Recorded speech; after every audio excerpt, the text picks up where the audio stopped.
après, cette femme a rencontré quelqu'un. Ce monsieur lui a amené à Christ. La femme s'est repentie, elle s'est convertie, elle est devenue chrétienne. Elle a commencé à servir Dieu dans la maison de Dieu. Un jeune garçon, un jeune pasteur qui venait de terminer ses études est venu rejoindre l'église. Et Dieu lui a parlé qu'il devait prendre cette femme-là en mariage.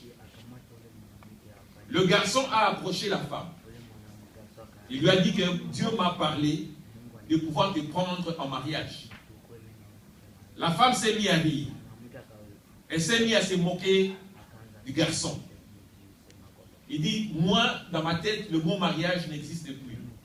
Donc tu peux oublier cela. Le garçon est allé prier encore. Il est revenu le deuxième jour. Il a dit encore à la femme la même chose. Il dit, Dieu m'a dit que toi tu es ma femme, que je dois te prendre en mariage. Alors la femme est allée voir le pasteur en charge de l'église. Il lui a expliqué sa vie. Il a dit comment elle était dans le passé. Et elle a dit à la fin que voilà, c'est le garçon est venu pour me chercher en mariage. Le pasteur a appelé le garçon. Il lui a posé la question. Il dit, est-ce que Dieu t'a réellement parlé? Le garçon a dit oui, Dieu m'a parlé. Dieu m'a dit que ça c'est ma femme. Alors le pasteur a fait la médiation.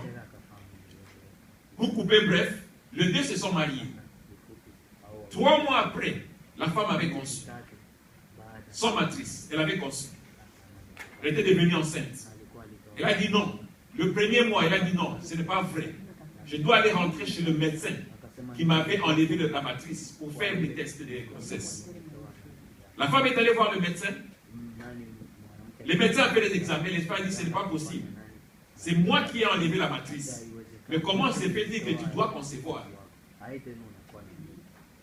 Alors, pour couper court, la femme avait conçu. La femme a eu 3 enfants après le premier enfant. Avec notre Dieu, tout est possible. Amen. Le Dieu que nous servons, le Dieu que nous prions, le mot impossible n'existe pas. C'est pourquoi la Bible nous dit que tout est possible à celui qui croit. Alléluia. J'aime ma Bible. J'aime ma Bible. Parce qu'elle me révèle la pensée de Dieu. Elle me montre le chemin du salut. Elle me rend sage. Elle me dit qui je suis. Je crois à ma Bible. Parce que je suis sauvé par elle. J'obéis à ma Bible. Parce que je veux mener une vie sainte et pure. Ma Bible éclaire mon âme. Elle éclaire et nourrit mon esprit. J'aime ma Bible. J'aime ma Bible. J'aime ma Bible. Bien aimé, ce matin, vous allez poser à votre voisin la question de savoir où es-tu? Dites à votre voisin, où es-tu? Où es-tu? C'est ça le message de ce matin. Je suis venu vous demander une question. Où es-tu? Si nous lisons dans le livre de Genèse, chapitre 3, à partir du verset 7 au verset 10. Genèse, chapitre 3, de 7 à 10. Genèse, chapitre 3, de verset 7 au verset 10, je lis. Les yeux de l'un et de l'autre s'ouvrirent. Ils connurent qu'ils étaient nus.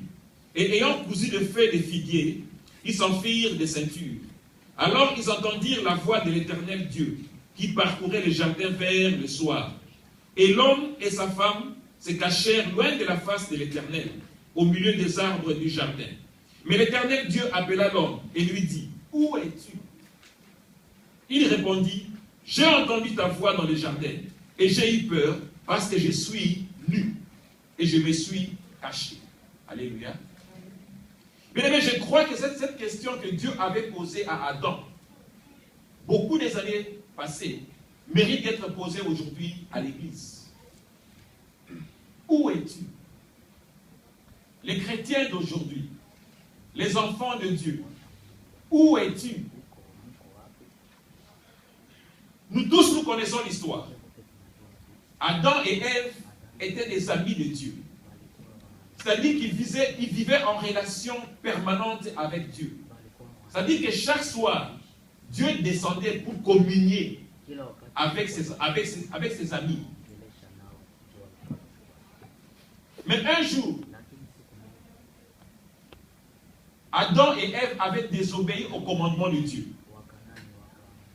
Ils avaient mangé l'arbre que leur ami leur avait interdit de manger. C'est vrai que cela avait commencé avec Ève, qui a été séduite par le diable. Mais elle avait entraîné son mari dans le péché, ou dans la chute. Bien aimé, chaque soir, avant de commettre cette désobéissance, ou avant de commettre ce péché, Dieu descendait et se communiait avec leurs amis. Mais après avoir commis le péché, l'homme et la femme ne pouvaient plus être en relation avec Dieu. Ils ne pouvaient plus être en communion avec Dieu. Ils avaient coupé ce lien qui les unissait avec leur Créateur. Alors Dieu est venu en personne un soir, comme d'habitude, pour communier avec ses amis, pour être en relation avec ses amis. Mais ces derniers, conscients de leur état, se sont cachés. Où? Dans les arbres. Je me demande, ou je me pose une question. Est-ce que quelqu'un peut-il se cacher de Dieu? Alléluia. Est-ce qu'il y a quelqu'un dans ce monde qui peut se cacher de Dieu? Ou qui peut se cacher devant son Créateur? Mais Adam et Ève se sont cachés sous les arbres. La Bible nous dit que l'homme et la femme se cachèrent loin de la face de Dieu. C'est-à-dire quoi? L'homme et la femme ne sont pas venus dans la présence de Dieu. Parce qu'ils avaient cette habitude-là auparavant. Chaque soir, ils descendaient et l'homme et la femme venaient en la présence de Dieu. Mais ces jours-là, ils ont fui la présence de Dieu. Une parenthèse, bien aimé, il y a des gens qui fuient l'église à cause de la vérité. Alléluia. Il y a des gens qui fuient l'église à cause de la présence de Dieu. Quand la présence de Dieu se manifeste, les ténèbres fuient. Alléluia. Alléluia. Une chose est vraie, c'est que Dieu voit tout, n'est-ce pas? Il connaît tout, n'est-ce pas? Il sait tout, n'est-ce pas? Et il va partout. Ça signifie quoi? Ça signifie que Dieu est omnipotent, il est omniprésent et il est omniscient. Alors Dieu a appelé l'homme. Adam, mon fils, mon ami, où est-ce que tu es? Il dit, où es-tu? Adam, où es-tu? Où est-ce que tu es? Bien aimé, ce matin, vous allez poser encore une fois la question à votre voisin. Où es-tu? Je te cherche, où es-tu? Les chrétiens aujourd'hui ne savent pas où ils sont. La plupart des chrétiens d'aujourd'hui, ils ne peuvent pas se localiser. Ils ne peuvent pas vous dire où ils sont. Les chrétiens d'aujourd'hui ne savent pas où ils sont. Ils cherchent encore. C'est-à-dire quoi? Ils n'ont pas de position fixe. Ils sont nus. Adam a dit que je me cache devant ta face parce que je suis nu. Qu'est-ce que cela veut dire être nu? Être nu signifie être exposé. Vivre dans les ténèbres. Être dévoilé. Pourtant, nous les chrétiens aujourd'hui, la plupart de nous sont nus. Malgré qu'ils viennent à l'église. Malgré qu'ils chantent à la chorale. Malgré qu'ils prêchent la parole de Dieu. Malgré qu'ils font des miracles, mais ils sont nus.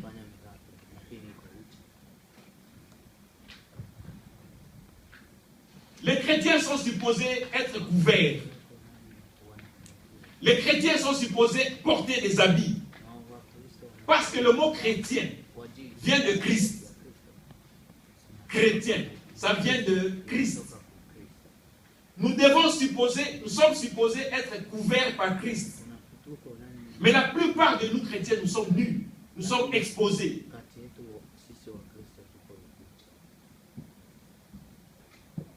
Bien aimé, chaque jour qui passe est pour vous une journée de votre... Donc, est pour vous une journée de moins vers votre dernier demeure. Alléluia. Chaque jour qui passe, pour vous, mettez dans votre tête, c'était un jour de moins vers votre tombeau. Est-ce que vous le savez? Le jour qu'un enfant naît, il commence à compter ses jours de décès. Le jour qu'un enfant naît, il commence à vieillir. C'est pourquoi on dit, quel est ton âge? On ne dit pas, donc comment es-tu rajeuni? Donc, on ne dit jamais, j'ai été rajeuni de. Mais plutôt on dit, j'ai vieilli de. How old are you? Comme disent les anglophones. How old are you? Es-tu comme tu as vieilli de combien d'années maintenant?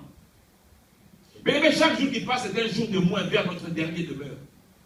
Dieu vous pose encore la question de savoir ce matin, où es-tu? À vous de regarder et de vous poser aussi la même question. De savoir, qu'est-ce que vous avez déjà fait dans la vie? Qu'est-ce que vous avez déjà achevé dans votre vie? Pendant que vous allez vers votre dernier demeure, pendant que vous allez vers votre destinée, quel rapport est-ce que vous pouvez présenter à Dieu? Qu'est-ce que vous pouvez dire que vous avez accompli sur la terre des hommes? Qu'est-ce que vous avez déjà accompli pour le royaume des cieux? Qu'est-ce que vous avez fait? Avant de répondre à toutes ces questions, mes bien-aimés, d'abord demandez-vous vous-même, où est-ce que vous êtes? Où est-ce que vous étiez hier? Où est-ce que vous étiez avant-hier? Où est-ce que vous étiez il y a une année? Où est-ce que vous étiez il y a 10 ans? Et où est-ce que vous êtes encore aujourd'hui? Est-ce que vous avez fait un mouvement en avant ou en arrière? De toutes les façons, vous faites un mouvement. Soit vous allez de l'avant, soit vous reculez. Alléluia. Mais si vous ne progressez pas, ça signifie que vous régressez. Alléluia. Si vous ne progressez pas, ça signifie que vous régressez. Vous me comprenez? Vous me comprenez? C'est un peu trop dur aujourd'hui, hein? Je m'excuse. Je m'excuse, mais ça doit sortir comme cela. Alléluia. Si vous n'avancez pas, vous reculez. La Bible nous dit dans le livre d'Apocalypse, chapitre 3, le verset 16, il nous dit, parce que tu es tiède, ça dit que tu es ni chaud ni froid, tu es au milieu. Dieu a dit, parce que tu es tiède, je vais te vomir. Avec Dieu, vous devez avoir une position. Où est-ce que tu es? Soit tu es dans la lumière, soit tu es dans les ténèbres. Mais tu ne peux pas être entre les deux. Je me demande s'il y a un point de... S'il y a un endroit entre les deux, entre la lumière et les ténèbres. La Bible est claire. Tu ne peux pas aller de l'avant. Si tu ne peux pas aller de l'avant, alors ceux qui sont derrière vont te dépasser. Ou tu ne peux pas aller en même temps de l'avant et en même temps reculer. Alléluia. Tu ne peux pas le faire en même temps. La vie est une course que tout le monde est engagé. Tous, nous sommes engagés à cette course. C'est-à-dire quoi? Mais ce que je veux dire est ceci. Quand les autres avancent et que toi tu n'avances pas, même les derniers viendront te dépasser. Alléluia. C'est comme si tu ne faisais rien. Si tu es sur place et que les autres courent, même celui qui est le dernier, il va te dépasser, n'est-ce pas? Alléluia. Mais il y a des gens, quand ils étaient nés de nouveau, ils avaient les ailes pour Christ. Mais après un temps, pour certaines raisons, le diable les a affaiblis. Alors ils sont devenus faibles, ils sont devenus paresseux pour venir à l'église ou pour prier Dieu. Ces gens-là n'avancent pas, ils reculent. Où es-tu? Mais financièrement parlant, il y a des gens qui reculent, qui n'avancent pas, mais qui reculent. D'ailleurs, si vous posez la même question par rapport à votre finance, ce n'est pas parce que nous sommes au Canada que les gens croient que tout est permis. Non. N'oubliez pas que si tu n'avances pas, tu recules. Spirituellement parlant, le plan de Dieu pour vous, c'est de croître. Dieu ne vous a pas créé pour rester à la même position. Non. Dieu ne vous a pas créé pour reculer. Non. Dieu vous a créé pour avancer. Alléluia. Alléluia. C'est pourquoi la Bible nous dit dans 2 Corinthiens chapitre 9, le verset 6, que celui qui donne peu reçoit peu. Si tu donnes abondamment, tu reçois aussi abondamment. Alléluia. Alléluia. Vous êtes avec moi ce matin? Bien aimé, il y a des gens qui vivent la malédiction de Dieu dans l'église. Il y a des gens qui vivent la malédiction de Dieu dans l'église. Ce n'est pas moi qui l'ai dit, c'est la Bible qui l'a dit. Malachie 3, les versets 8 à 10. Ce n'est pas moi. Si Dieu vous maudit, qui va vous délivrer? Alléluia. Si Dieu vous maudit, qui va vous délivrer? J'ai entendu ta voix et je me suis caché parce que je suis nu. La Bible nous dit, si vous entendez la voix de l'Éternel, n'endurcissez pas votre cœur. Amen. Adam avait endurci son cœur pour ne pas venir dans la présence de Dieu. Parce qu'il avait commis un péché. Il avait désobéi au commandement de Dieu. Et Dieu dit, dans sa même parole, que si tu confesses de ta bouche et que tu crois dans ton cœur, alors tu seras sauvé. Mais pourquoi Adam n'avait pas confessé? Au lieu de confesser, il a dit, c'est la femme que tu m'avais donnée. Alléluia. Alléluia. Au lieu de confesser, il s'est excusé. Il a dit que c'est la femme que tu m'avais donnée. Mais si tu commets un péché, ne reste pas dans le péché. Demandez pardon, lève-toi, cours et continue ta course. Je me demandais si Adam avait avoué sa faute. On n'aurait pas parlé du salut aujourd'hui. Peut-être. Alléluia. Les gens cherchent toujours des excuses. C'est froid aujourd'hui. J'ai travaillé ce matin. J'étais malade. J'ai beaucoup dormi. Dieu a dit que cette maladie n'est pas pour la mort. Mais c'est pour que le nom du Seigneur Jésus-Christ soit glorifié. Mais le problème que vous traversez aujourd'hui n'est pas pour vous tuer. C'est pour que Dieu soit glorifié dans votre vie. Mais vous devez avoir un esprit de discernement. Alléluia. Le diable il viendra pour vous détruire, pour vous égorger et vous tuer. Il viendra pour vous décourager. Mais faites attention, ne découragez pas. Où es-tu? Souviens-toi que tu dois avancer. Alléluia. Où es-tu? J'ai entendu ta voix et j'ai eu peur parce que je suis nu et je me suis caché. On a peur de l'ennemi, n'est-ce pas? On a peur de l'adversaire, n'est-ce pas? Mais quelqu'un qui dit qu'il a peur de Dieu, ça signifie que Dieu est devenu son ennemi. Il y a des gens qui fuient la vérité. Ils fuient la présence de Dieu. Pourquoi? Parce qu'ils ont les ténèbres en eux. Ils ont les mensonges en eux. Ils ont les diables en eux. C'est pourquoi ils fuient Dieu. C'est pourquoi ils sont devenus des ennemis de Dieu. C'est pourquoi ils sont devenus des adversaires de Dieu. Mais parlons un peu de ces deux mots. Je suis. Adam a dit je suis nu. Je suis. Quand vous dites je suis, le mot qui suit vous identifie. Adam a dit je suis nu. Il pouvait aussi dire je suis habillé. Mais il a dit que je suis nu. Ça signifie qu'il est nu. Donc à ce moment-là, il était dévoilé. À ce moment-là, il était exposé. À ce moment-là, il n'était pas couvert. Il n'avait pas de protection spirituelle. Je disais que quand vous dites le mot je suis, le mot qui suit après je suis vous identifie. Cela vous définit. Ces mots déterminent votre position par rapport à quelque chose.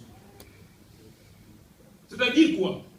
Que vous êtes exposé au mal vous êtes sans habit, vous êtes sans protection divine ou spirituelle. Adam l'avait reconnu. Ce qui nous protégeait n'était plus là. Maintenant, nous sommes à la portée de n'importe qui. Alors nous sommes nus. Mais la plupart de nous préférons dire « je ne suis pas ». Excuse. C'est-à-dire quoi? Que nous nous mettons nous-mêmes dans une situation d'échec, même avant que la chose se fasse. Même quand tu es incapable de faire quelque chose, ne dites jamais « je ne suis pas ». Alléluia. Ne dites jamais « je ne suis pas ». Même quand tu sais que tu ne peux pas le faire, ne dites jamais « je ne suis pas ». Je ne suis pas sûr de réussir. Je ne suis pas sûr. Je ne sais pas si cela marchera. Je ne sais pas si elle va m'aimer. Je ne suis pas capable de faire cette chose. Bien aimé, vous devez savoir une chose. Le diable met dans vos pensées des pensées négatives. Alléluia. Mais le diable met en vous, dans votre tête, des pensées négatives. C'est pourquoi les gens confessent l'échec. Mais sachez une chose, la Bible nous dit, ce que tu confesses, c'est ce qui t'arrivera. Si tu confesses le positif, tu auras le positif. Si tu confesses le négatif, tu auras aussi le négatif. Ce que tu sèmes, c'est ce que tu vas récolter. Ce que tu confesses, c'est ce que tu ne va pas t'arriver. Mais la Bible se ajoute en disant que la vie et la mort est au pouvoir de notre langue. Bien aimé, si tu veux réussir, prononce des bénédictions. Alléluia. Si tu veux réussir, prononce des bénédictions. Si tu veux échouer, prononce des malédictions. Tu vas échouer. Ce n'est pas mon problème. Alléluia. Confessons les positifs. Pensons positif. Mais pour vous de vaincre le négatif, vous devez vous faire confiance vous-même d'abord. Quand le diable viendra mettre des pensées négatives en vous, faites confiance en vous, vous-même d'abord. Et surtout, croire qu'il n'y a pas de limite à ce que tu peux achever. Bien aimé, regardez une chose. Dieu ne cherche pas des hommes capables pour faire un travail. Mais il rend capable de ce que lui, il a appelé. Alléluia. Quand j'ai grandissé, je ne pouvais pas parler devant 2 personnes ou 10 personnes. Non.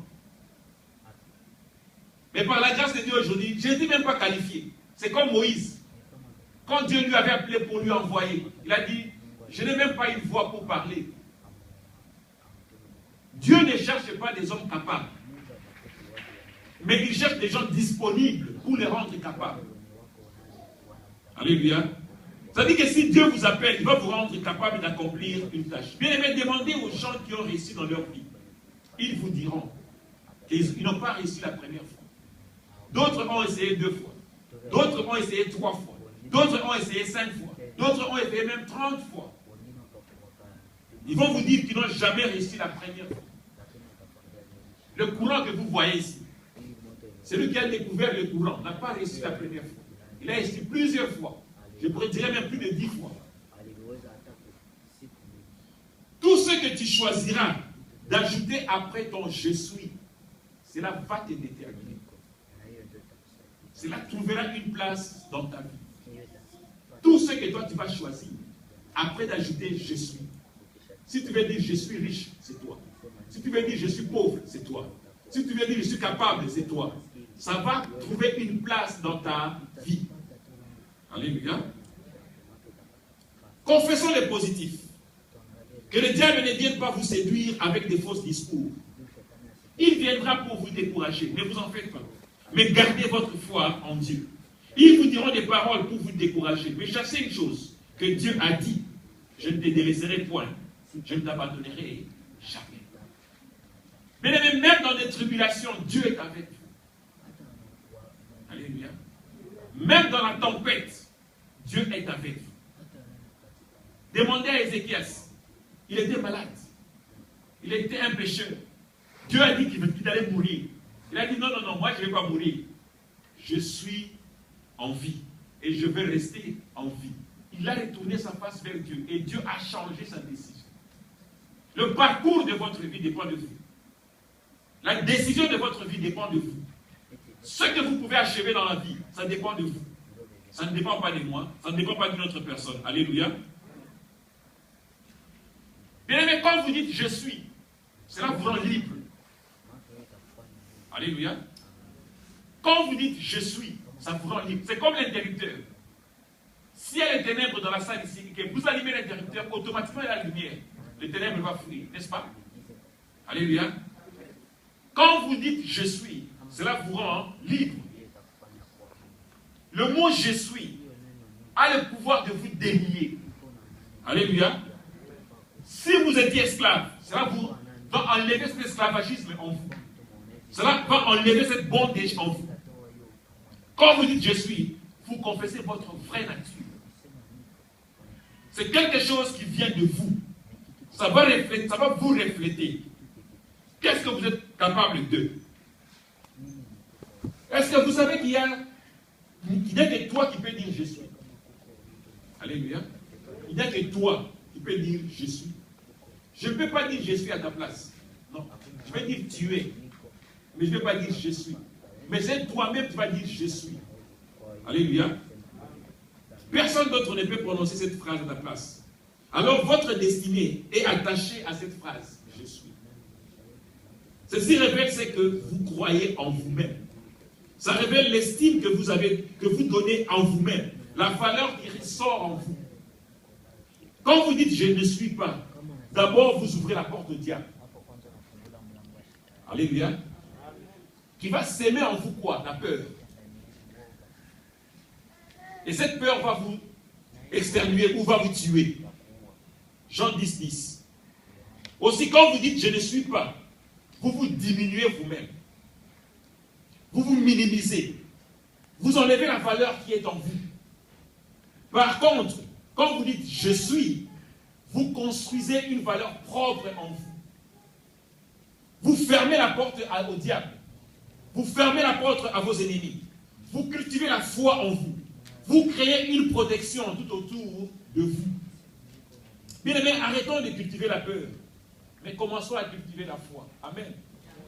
Arrêtons de cultiver la peur. Commençons à cultiver la foi.